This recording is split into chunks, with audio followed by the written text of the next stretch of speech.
o Banco Central decretou a liquidação extrajudicial da Reag Investimentos, aquela gestora suspeita de envolvimento nas fraudes do Banco Master e também investigada pelas relações do PCC com o mercado financeiro. A Reag, que foi fundada em 2012 por João Carlos Mansur, que foi alvo ontem da segunda fase da Operação Compliance Zero da Polícia Federal. Esse ato, que determinou a liquidação, foi assinado pelo presidente do Banco Central, Gabriel Galípolo. Em uma nota que eles divulgaram, o Banco Central disse que a liquidação foi motivada por graves violações às normas que regem as atividades das instituições que interagem, que integram o sistema financeiro. Essa liquidação é adotada quando o Banco Central avalia que a situação da instituição financeira é irrecuperável. Nesse caso, o funcionamento da instituição é interrompido e ela é retirada do sistema financeiro natural. Com o ato, ficam indispensáveis e indisponíveis os bens dos controladores e dos ex-administradores da instituição dentro dessas investigações que indicam que o Banco Master concedia empréstimos a empresas que depois reaplicavam recursos em fundos administrados pela Reag. Depois disso, o dinheiro era transferido de um fundo para outro por meio de uma série de transações relâmpagos. Master, que a gente lembra, teve a liquidação decretada em 18 de novembro do ano passado. Temos agora, então, mais uma liquidação em torno desse caso. Reag, que está envolvido também nas investigações em torno de lavagem de dinheiro do crime organizado, Sakamoto. E agora, com essa notícia, olhando no geral, parece um avanço natural do que a gente está vendo nas investigações e nas últimas notícias, né? É um avanço natural, né? Bem, o Banco Central acaba tomando uma decisão na esteira das investigações da Polícia Federal, que com certeza estão dialogando com o próprio Banco Central. Depois, é claro, pode-se fazer a discussão se isso devia ter sido tomado, essa decisão antes pelo Banco Central ou não. Tem gente que defende que sim, tem gente que defende que não. Né? Essa discussão eu acho válida, não acho problema nenhum em tê-la. Agora, o fundamental é que, no final das contas, o Reag foi liquidado. Gente, o Reag, vamos lembrar da Carbono Oculto, né? Lá atrás. Né? Vamos voltar um pouco, porque a Polícia Federal vai desvendando tanto escândalo, né, que o pessoal, a gente acaba um pouco perdido na sequência. Lá atrás, na Carbono Oculto, quando houve aquela operação importantíssima que baixou, né, em São Paulo, baixou em outros lugares, investigou operadores do mercado, alguns deles na assombrosa Faria Lima, mostrando que fundos geridos por algumas dessas empresas estariam sendo usados pelo primeiro comando da capital para lavar dinheiro sujo de postos de gasolina que adulteram combustível, né? Olha que coisa.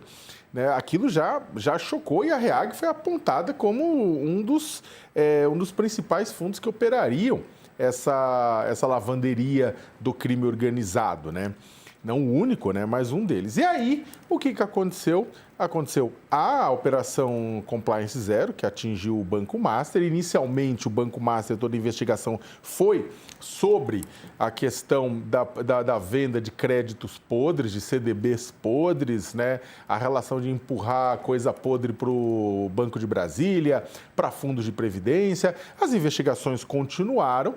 Né, a polícia continuou, a imprensa fez muita coisa, aqui eu destacando o trabalho investigativo do núcleo investigativo do UOL, que trouxe à tona, mostrando, né, como a Reag, né, como esses fundos, eles acabavam pegando títulos podres, títulos que não valiam quase nada, bombando, aumentando, mostrando que em torno do Banco Master havia um ecossistema de sacanagem, né, em que operadoras, empresas, gestoras iam bombando, aumentando de forma irreal, fraudulenta, o valor de ativos, vendendo um para o outro, aumentando, emprestando dinheiro, caos. Né? Ou seja, produzindo uma ilha de fantasia, uma bolha que acabou estourando, uma bolha podre, né? Que acabou fedendo para todo mundo. Então, e a Reag novamente envolvida nessa relação do Master. Ou seja, a Reag, de certa forma, foi a conexão, né? Os fundos da Reag foram a conexão entre uma investigação de lavagem de dinheiro envolvendo o primeiro comando da capital, vamos de novo, PCC, né? Em São Paulo, e o Banco Master. Esta é a pedra de ligação entre a investigação do Banco Master e uma investigação sobre o PCC. Você tem a Reag lá no meio. E agora a Reag foi liquidada pelo Banco Central. A questão é claro, investigar responsabilidades, investigar quem ganhou com isso, quem sabia, quem não sabia, como é que isso era tocado. Mas a grande questão por trás se o sistema, se a CVM, Comissão de Valores Imobiliários, se todo mundo permitiu que isso estivesse operando, se parte da Faria Lima, porque a gente está criticando, para terminar, desculpa, a gente está criticando, e com razão, parlamentares, políticos, magistrados, todo mundo por conta do escândalo chegar aonde chegou. Não de ser revelado, mas de ter deixado acontecer tudo o que aconteceu. Mas o mercado tem responsabilidade disso também. Estava ganhando cascalho em cima do Master, estava ganhando cascalho em cima desses fundos. A pergunta é, ninguém viu, ninguém sabia? O sistema é realmente, essa mão invisível, é realmente capaz de se controlar, de se regular, de se autofiscalizar? Ou realmente a gente precisa de ferramentas mais duras por parte do sistema de regulação? Porque há outras REAGs por aí?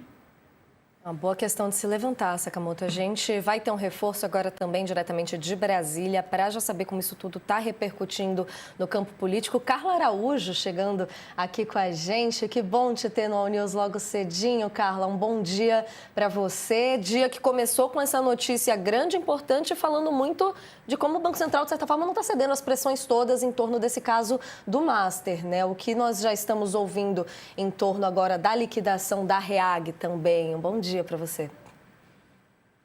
Bom dia, Natália. Prazer é meu. Bom dia, Saca. Bom dia a todos. Pois é, né? Essa novela aí envolvendo principalmente o Banco Master e agora esses outros fundos aí de investimento mostra uma atuação do Banco Central, como você disse, que não está cedendo à pressão. E aí, mais do que isso, Natália, eu acho que a gente está num momento aqui vendo aí, por conta desses novos acontecimentos, principalmente de ontem, que foi um dia agitado com uma série de decisões do ministro Dias Toffoli ontem, a gente vê as instituições, o Banco Central como instituição, tentando mostrar a sua institucionalidade, a sua força e as suas atribuições. Não por acaso, né? Ontem a gente teve aí um encontro do diretor-geral da Polícia Federal com o presidente do Banco Central, Gabriel Galípolo, na sede da Polícia Federal, depois de um dia de uma operação enorme aí, com alvos importantes, um encontro institucional em que uma foto mostra em que, olha, a ideia do recado ali daquela foto, segundo eu apurei, olha, a gente está mostrando que as instituições estão funcionando e que, a despeito de qualquer pressão política que possa existir, ou de decisões vindas da justiça, como algumas questionáveis do ministro Dias Toffoli, ou pelo menos criticáveis, digamos assim, de certo ponto de vista, né? E também do TCU, que lá atrás estava querendo fiscalizar a fiscalização. O Gabriel Galípolo recebeu o presidente do TCU, Vital do Rego, essa semana, para também organizar um pouco essas instituições. Então, o que acontece, Natália? A gente está vivendo um momento em que, de fato, os desdobramentos dessas operações da Polícia Federal, o que vão ser colhidos nesses materiais que foram apreendidos ontem e que também foram objetos de discussão, já que a gente teve ali um vai e vem do ministro do STF querendo que esse material fosse todo enviado direto para o STF, que a Polícia Federal não extraísse diretamente os dados, né? A reportagem aqui do UOL, Fábio Serapeu, mostrou que vários investigadores mostravam que essa medida podia ser prejudicial para as investigações, que podiam se perder dados importantes. O ministro volta atrás, consulta a PGR. Foi um dia tenso aqui em Brasília ontem, com toda essa operação e essa questão institucional que a gente está vivendo, Natália. Então, eu acho que hoje essas notícias e essas informações vindas do Banco do Brasil, de novas liquidações, ela mostra justamente isso. De que a autoridade monetária brasileira, a despeito de qualquer pressão política e qualquer rusga que possa estar havendo com outros órgãos agora da República, está tentando usar o que conquistou aí nos últimos anos dentro do seu projeto de autonomia do Banco Central e está tentando mostrar que está autônomo, independente, buscando a saúde, né, e a segurança do sistema financeiro brasileiro, Natália.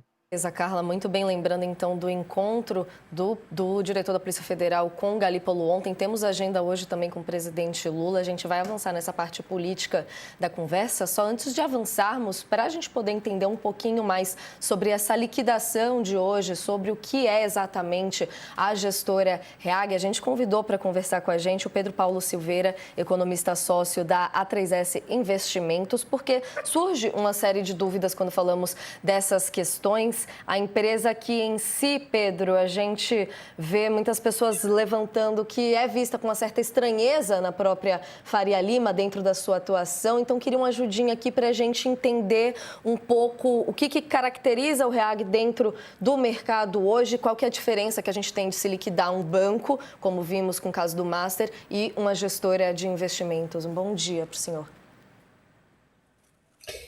Bom dia, Natália. Bom dia, Carla. Bom dia, Sakamoto. Obrigado pelo convite, é um prazer estar aqui. Bom, o que é a REAG? A REAG é uma empresa especializada na administração e gestão de fundos. Então, você pega todo tipo de fundos, tem fundo de ações, fundo multimercado, você tem fundo de investimentos de direitos creditórios, fundos de investimentos em participações, você tem uma coleção de fundos, e esses fundos eles são administrados por uma instituição financeira autorizada pelo Banco Central e pela CVM a fazer esse trabalho de administração de fundo. O trabalho de administração de fundo é basicamente organizar cada fundo, o seu regulamento, quem faz a gestão do fundo, receber as ordens de movimentação tanto dos ativos como dos passivos do fundo, organizar a contabilidade do fundo e deixar o fundo absolutamente enquadrado à legislação e ao regulamento deles. E, normalmente, você faz também elas fazem também a parte de guarda fiduciária, que é a custódia de todos os títulos, né? E tudo isso envolve a responsabilidade de manter as cotas do fundo de acordo com a legislação e com o regulamento. Então, por exemplo, seria uma função importante da REAG, ou fundamental, não importante, fundamental, a básica da REAG, ela contabilizar pelo valor correto o valor das cotas dos fundos. Nós já vimos que isso não aconteceu, né? As cotas dos fundos elas tinham valores muito superiores ao que indicavam os ativos, né?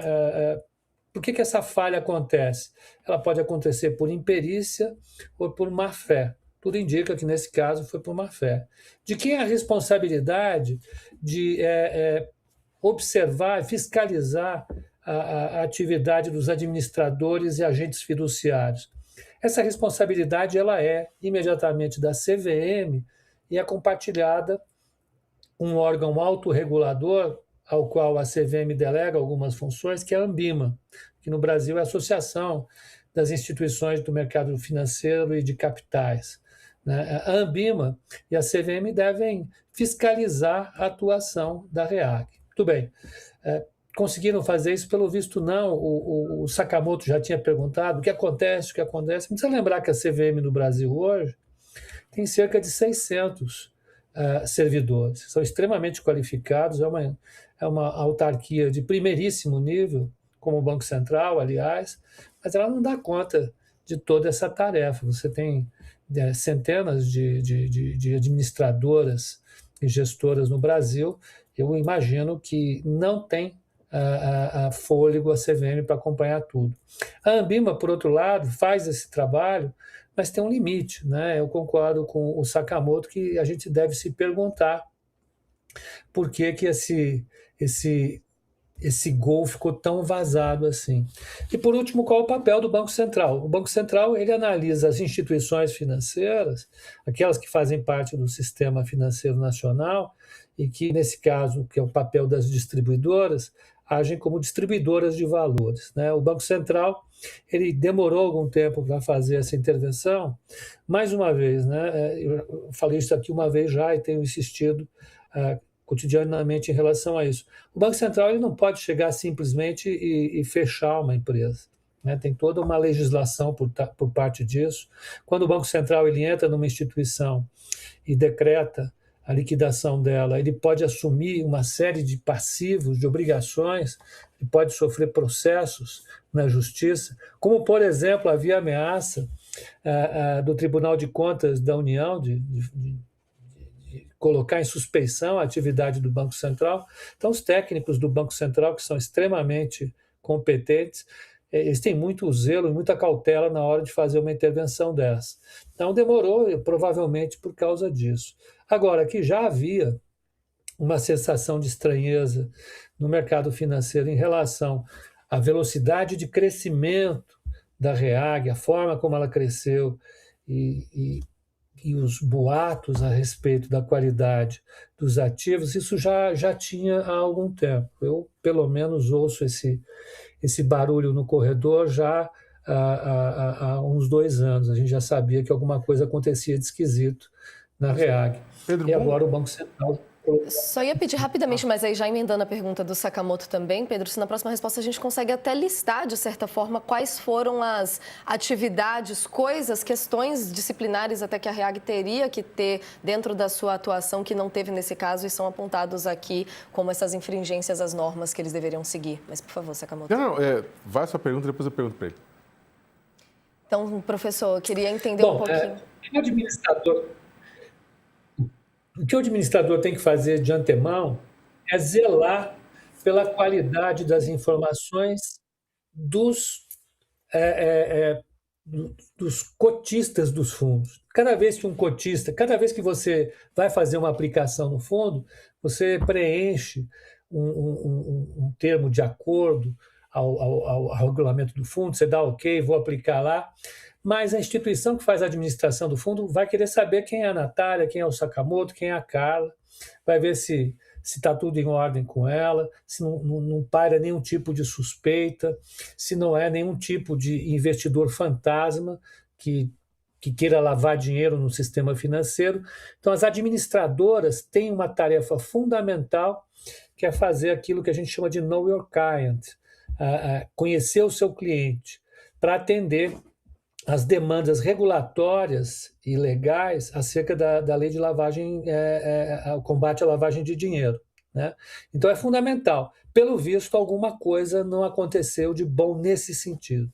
Então já havia aí um passivo descoberto na atividade da administradora REAG. Ela colocou para dentro cotistas que não eram adequadamente, não estavam adequados às exigências regulatórias, né? Tinha gente do PCC lá. Bom, a outra parte que ela faz é na administração dos ativos, né? Então, cada ativo que é registrado lá, o gestor liga para a REAG e fala: eu estou comprando um imóvel.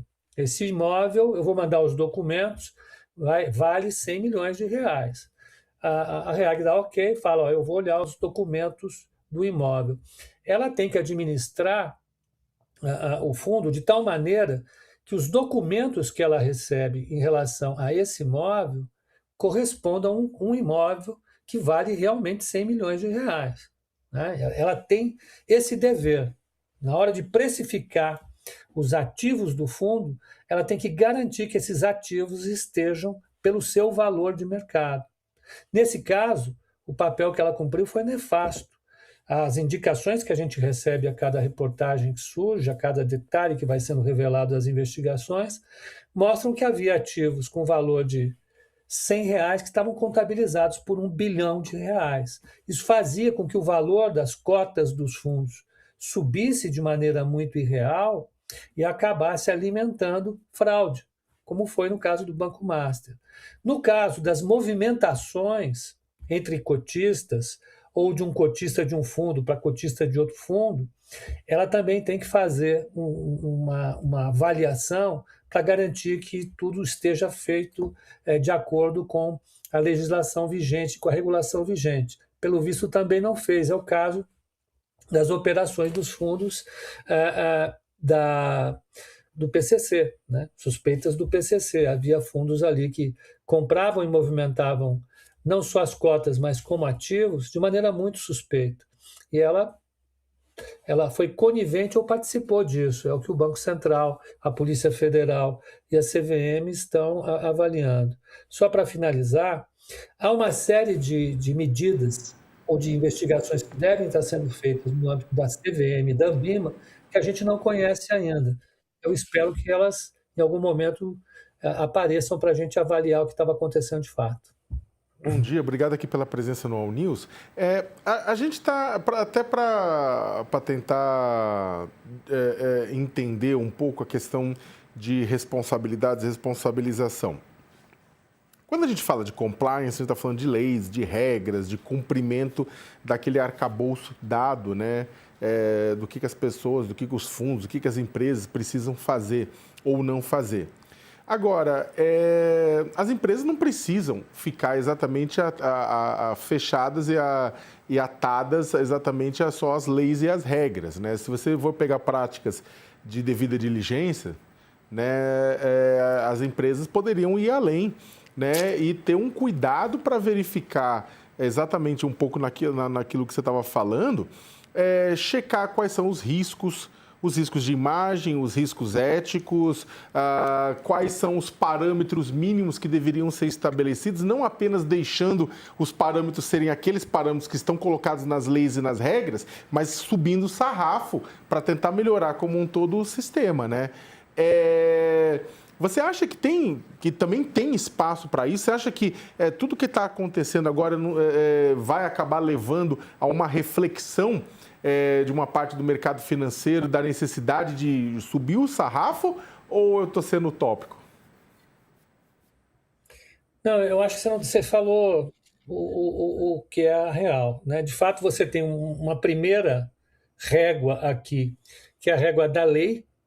Então, existe uma lei que rege os fundos, os investimentos no Brasil. Abaixo da lei tem a regulação feita pela CVM, tem toda uma regulação, cada tipo do fundo tem uma instrução da CVM que rege esse fundo, o regulamento mínimo que o fundo tem que ter. Abaixo dessa legislação tem a regulação feita pela Anbima, que é o autorregulador e que todos devem atender, né? Então, o nível de exigência vai subindo. A lei é menos exigente, a CVM é mais exigente que a lei, mas é menos exigente que a Anbima. E concordo com você. O correto, e é normalmente o que os bons administradores fazem, é aumentar o nível de exigência que você tem em relação à Anbima, por exemplo, já seria o nível máximo que a gente tem nessa escala de regras de compliance. Eu acho que as empresas que são mal administradas e que têm um compliance ruim são a minoria no mercado hoje. A indústria de fundos, ela evoluiu demais, a indústria de investimentos evoluiu demais. Hoje você tem um grau de exigência para abrir uma conta num banco que subiu demais. Antes você conseguia abrir uma conta e abrir a possibilidade nesse processo de abertura de contas de uma série de correntistas ou cotistas fantasmas. Hoje já é mais difícil fazer assim, tem toda uma verificação de meio digital para isso, você tem entrevistas na hora de abrir a sua conta num determinado tipo de investimento, isso está mais, vamos dizer, organizado hoje. Agora, o mercado sempre encontra, os mercados, né? Não é só o mercado financeiro, os mercados sempre encontram uma maneira de burlar os regulamentos e as legislações. No caso do sistema financeiro, você tem essas instituições que aparecem na periferia, nas franjas do sistema, que conseguem, de uma maneira ou de outra, burlar as leis, mas em algum momento a lei acaba prevalecendo, né? Eu não sei o que você pode fazer para evitar isso. Se você regula demais o mercado, ele acaba funcionando mal, né? Eu acho que a gente está num nível de excelência que pode melhorar sim, mas eu não sei mais o que a gente pode fazer, sinceramente. Pedro, para a gente encerrar a conversa, queria só um relato. Perdão, acho que a Carla quer fazer uma pergunta? Pode fazer, Carlinhos.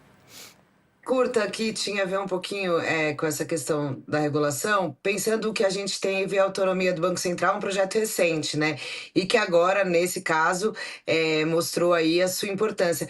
Existe a discussão também da autonomia orçamentária do Banco Central, né? Que não é completa. Eu queria saber se, na sua avaliação, isso poderia ajudar, de alguma forma, esses mecanismos a ficarem mais fortes.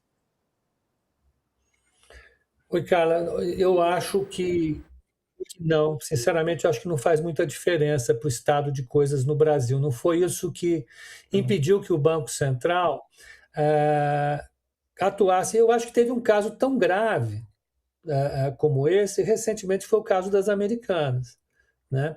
Você teve uma fraude contra o mercado que foi gigantesca. E o Banco Central não conseguiu pegar essa fraude. Agora nós temos essa fraude do Banco Master, que também é de uma dimensão gigantesca, embora com todas as consequências políticas que a gente está vendo, mas eu acho que o que faltou ali, né, e a gente precisa entender, foi um pouco mais de celeridade do Banco Central. Eu não acho que foi incompetência, eu acho que foi justamente essa necessidade de responder às exigências legais, sobretudo da justiça comum. Então, a independência orçamentária do Banco Central não afetou nesses casos. Eu acho que seria interessante, é claro, por princípio, eu defendo a independência orçamentária do Banco Central para ele ficar cada vez mais distante do executivo, mas eu acho que não foi o fundamental nesse momento. O fundamental nesse momento, eu acho, sinceramente, foi dotar a CVM de uma estrutura mais robusta. Hoje eles têm 600 funcionários e, para mim, não tem conseguido dar conta de todas as exigências que o mercado de capitais no Brasil, o mercado financeiro do Brasil tem dado. Eu acho que esse foi o grande buraco que a gente viu.